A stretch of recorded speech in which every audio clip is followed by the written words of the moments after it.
구독, 좋아요, 알림 설정, 댓글까지 부탁드리겠습니다. 다중채무자가 또 폭증을 하고 있다고 합니다.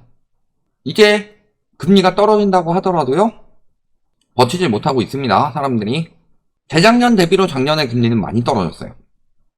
기준금리는 더 올라갔는데 시중금리가 더 낮아지는 기이한 현상이 나타났죠.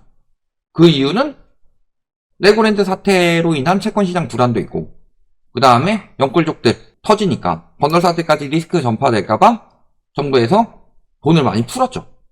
특례 보금자리론을 비롯해서 관치금융으로 금리를 많이 낮췄다. 그러면은 금리를 낮췄으면은 이제 영끌족들이 살 판이 나야 되는데 실질적으로 다중채무자가 또 역대 최대가 됐습니다. 그러니까 이 정도 금리, 요거보다 조금 더 금리가 낮아지더라도 코로나 때처럼 유의미하게 확 떨어지지 않는 이상은 문제는 계속 될 거라는 소리예요. 다중채무자가 왜 늘어났겠어요? 돈을 잔뜩 빌렸는데 못 갚으니까 더 빌려서 이자 갚고, 요것도 못 갚으니까 또 빌려서 이자 갚고, 그러면서 하나, 둘, 세 개가 되니까 다중채무자가 되는 거죠. 그런 것처럼 다중채무자들이 늘어나고 있다는 것, 영끌족들 붕괴의 징조죠. 그리고 다중채무자들의 원리금 상환액을 소득으로 나눠봤을 때 DSR이 58.4%다. 주담대 차지가 60%라고 그랬으니까 지금 거의 대부분이 주담대를 받는 사람들이 태반일 것이다. 대부분은 영끌했던 사람들이고, 그 다음에 저 중에서 또 일부 어느 정도 비중을 차지하고 있는 것은 이제 자영업자들, 이런 분들이 클 것이다. 그리고 DSR 70% 넘은 사람이 26.2%, 그 다음에 14.2%는 100%를 넘어간다. 괜히 경매가 늘어나고 있는 게 아니에요. 근데 문제는 저 빚을 어떻게 갚아야 되겠어요? 일단은 영끌족들도 여러 번 부류가 있죠. 첫 번째는 진짜로 막 주담대, 그 다음에 뭐 신용대출, 뭐 퇴직금, 뭐 보험 해지, 뭐 이런 거 마이너스 통장 다 끌어서 이렇게 영끌해서 집 산 사람들. 그 다음에 두 번째는요, 전세입자들에게 영끌하게 만들어서 소액 갭투기로 집 산 사람들. 근데 소액 갭투기로 집 산 빚 거지들이죠, 이제. 왜냐면 전세금 못 돌려주면 빚 거지예요. 돈도 빌렸는데 갚지도 못한 인간들은 다 거지죠. 근데 허그가 대신 갚고 못 받은 채권이 4조가 넘어갔다. 그래서 21년도만 하더라도 대입 현재액이 5천억, 근데 9천억. 23년도에 3조 5,544억. 해서 4조 9,825억. 근 5억 중에서 못 돌려받은 채권 잔액만 4조가 넘어간다. 그러니까 갭투기 빚거지들은 못 돌려주고 지금 허그에게 채권이 남아있는 상황에서 무너지고 있는 거고. 그렇죠? 그리고 보증보험 가입하지 않았더라도 갭투기 해가지고 못 돌려줬다. 이런 경우에 보통 임차권 등기명령 신청하는데 임차권 등기명령이 지금 계속 급증하고 있죠. 임차권 등기명령이 계속 급증하고 있다는 소리가 무슨 소리예요? 전세 보증금은 빚이에요. 갭투기 하는 인간들이 남의 돈을 우습게 생각해서 그런데 전세 보증금은 빚입니다. 빚을 못 갚는 사람들이 늘어난다. 즉 빚도 못 갚는 거지들이 늘어나고 있다는 소리예요. 빚거지들이죠. 벼락거지 된다, 벼락거지 된다 라고 막 부추겨가지고 내가 산 집값 올라가게 하려고. 근데 그 집값이 더 올라가기 쉽지 않은 상황이라고 그랬죠. 그 코로나로 인한 과잉 유동성이 억지로 끌어올린 거라고 그랬죠. 그러니까 당연히 오래 갈 수가 없는 거고, 그 억지로 끌어올린 그 여력이 됐던 것들이 전세예요. 왜냐면 첫 번째로는 전세가가 급등하니까 갭투기 한 사람들이 더 높은 가격으로 계속 이렇게 부를 수 있었던 거고, 또 한 가지는 전세가가 급등하니까 매매 수요가 급증했죠. 왜냐면 전세가가 계속 올라갈 것 같으니까. 그러니까 지금 부동산 시장의 핵심은 이제는 전세 하나 남은 거예요. 왜냐면은 이미 DSR은 상용화돼서 매매 수요를 완전히 압박하고 있다. 지금도 말도 안 되는 기사들 뜨고 있어요. 뭐 시장 살아난 것처럼 이야기를 하는데 시장 살아나서 2,000건 남았어요. 1,800건에서 지금까지 2월 중순이니까 2,000건 겨우 넘었다. 그러면요, 많이 나와야 2,500원도 안 나올 텐데 이런 걸 가지고 지금 시장 살아났다고 부추기고 있는데 말 같지도 않은 소리요. 1,000건대 2,000건대는요 글로벌 금융위기 때 나왔던 거래량이다. 근데 지금 전세가가 안 떨어지는 이유는 집주인들이 전세금을 돌려줄 돈이 없으니까 배째라 하고 버티기 때문에 안 떨어지는 거예요. 그러니까 전세가는 안 떨어지는데 임차권 등기가 늘어나고 허그 대위 변제액이 늘어나는 것은 그렇기 때문이다. 이런 걸 보면요, 전세 보증금이라는 빚을 마치 빚이 아닌 양 마음껏 뭐 투기를 하는데 쓰고 이랬던 갭투기 빚거지들은 이제 무너지는 수밖에 없다는 소리예요. 그런 거고, 또 영끌에서 집 산 사람들은 어때요? 영끌에서 집 산 사람들이 주담대나 혹은 여러 가지 그 집에 걸린 대출들을 못 갚아서 나오는 경매를 이미 경매라고 하죠. 이미 경매가 10만 건을 넘어간 게 그런 상황입니다. 그래서 이미 경매가 10만 건이 넘어갔죠. 쑥 늘어났어요. 근데 이미 경매가 뭐냐? 부동산을 담보로 돈을 빌린 채무자가 빌린 돈과 이자를 제때 갚지 못할 경우 채권자가 대출금 회수를 위해서 부동산을 경매에 넘기는 절차다. 그래서 일반적으로 은행 등 금융기관이 채권자일 때 이미 경매가 이루어진다.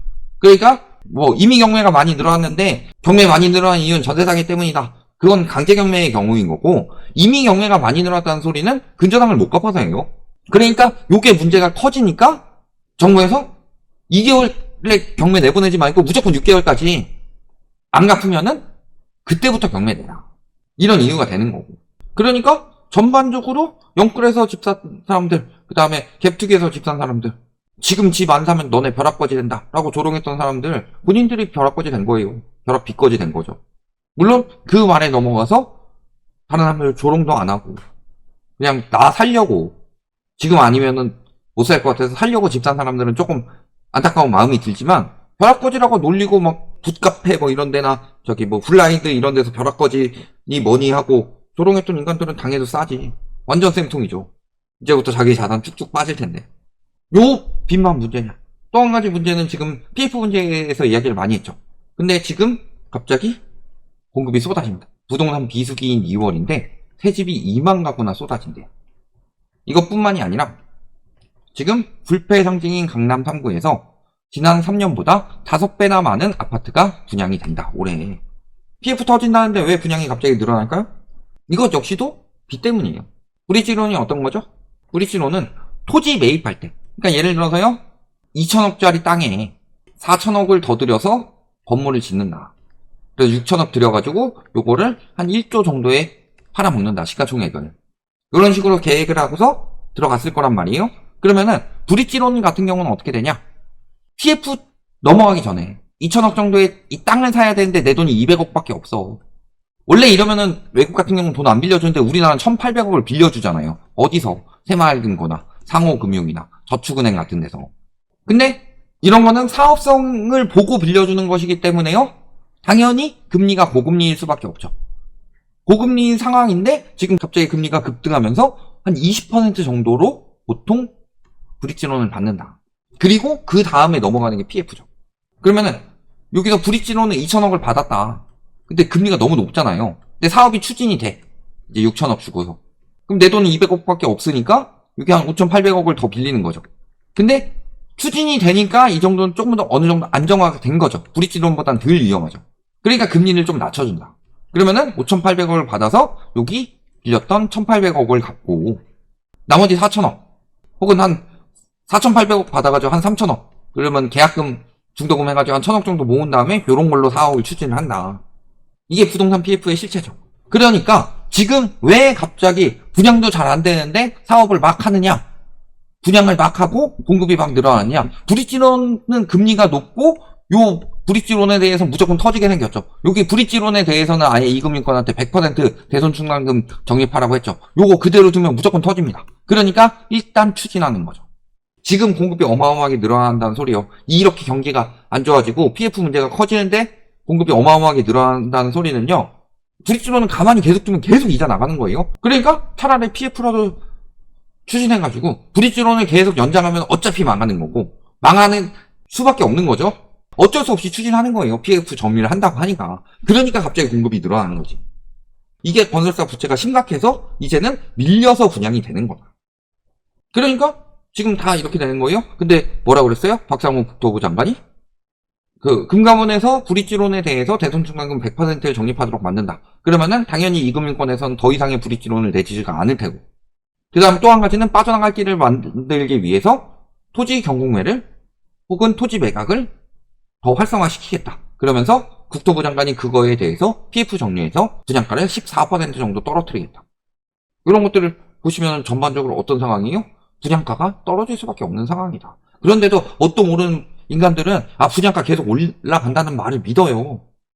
원자재 가격이 올라가고 인건비가 올라가는데 분양가가 어떻게 안 오를 수가 있냐. 그러면 2020년 코로나 때 물가도 거의 안 올랐고 원자재도 많이 안 올랐고 인건비도 많이 안 오른 그 시기에는 왜 분양가가 폭등을 했을까요?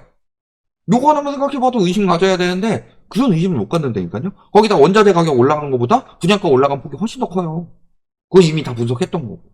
분양가마저 떨어지고 말씀드렸듯이 금감원 경고에 의해서 전세가도 떨어지고 매매가는 이미 붕괴되고 있고 지금 상황에서 전세가 안 떨어진다라고 하고 있지만 지금 갭 투기한 사람들 돈 못 돌려줘서 빚거지 돼가지고 버티고 있는 거죠. 근데 이거 언제까지 버틸 수 있겠어요? 임차권 등기 명령이 늘어나고 있는데. 그리고 돈 빌려서 영끌한 사람들은 금리 아무리 낮춰주더라도 경매가 폭증하고 있습니다. 여기까지만 보시면 답 다 나오죠. 이러다 벼락거지 된다. 이런 말에 속아서 영끌한 사람들은 지금 벌이는 줄고 빚만 늘고 있다. 특히 20대의 경우. 근데 부채 보유액 증가율은 2030에서 두드러지게 나왔다. 왜냐하면 40 이상은 글로벌 금융위기를 겪어봤는데 2030은 못 겪어보고 집값 계속 올라간다는 이야기만 듣고 전세가 계속 올라간다는 이야기만 들었으니까 당연히 내가 사면 계속 올라갈 줄 알지. 그리고 운 좋게 그때 투자해서 성공한 사람들이 하나만 알고 둘은 모르니까 그것만 가지고 이야기를 하고서 그게 막상 시장이랑 맞아떨어지니까 이 사람 맞네 하고 추종하고 따라가서 그 사람 말 듣고서 샀지만 실질적으로는 어때요? 경제시장은 이미 고점이라고 그랬죠. 어깨 이상 넘어가면 집 사는 거 아니에요? 주식도 마찬가지인 것처럼 무릎에서 사서 어깨에서 파는 거지. 네? 눈썹에서 사가지고 정수리에서 파는 경우는 없어요. 근데 눈썹 정수리까지 올라가고 있는데도 계속 집값 오른다 이런 이야기를 했던 게 말이 되냐. 그 말에 속아가지고 집 사는 사람들 지금 다 피해보고 있는 거예요. 그리고 그렇게 집 사도록 유도해가지고 막 조롱한 사람들은 진짜로 소시오패스들이죠. 남의 인생 말아먹도록 만들어 놓고서 죄책감도 없고 무카력 드립이나 하고 있고 그런 인간들은 진짜 상종도 못할 인간들입니다. 그리고 막상 그 사람들은 부동산 투자라고 생각해서 더 많이 샀다가 더 많이 망하고 있을 것이다. 지금 여기저기서 막 아직도 집값 오르네 막 하면서 막 공급이 어쩌니 말도 안 되는 그 일부만 가지고 다 따가지고 이야기하는 사람들이 있는데 왜 그러고 있을 거냐. 그만큼 똥줄이 타서 그렇다. 이렇게 보시면 되겠습니다.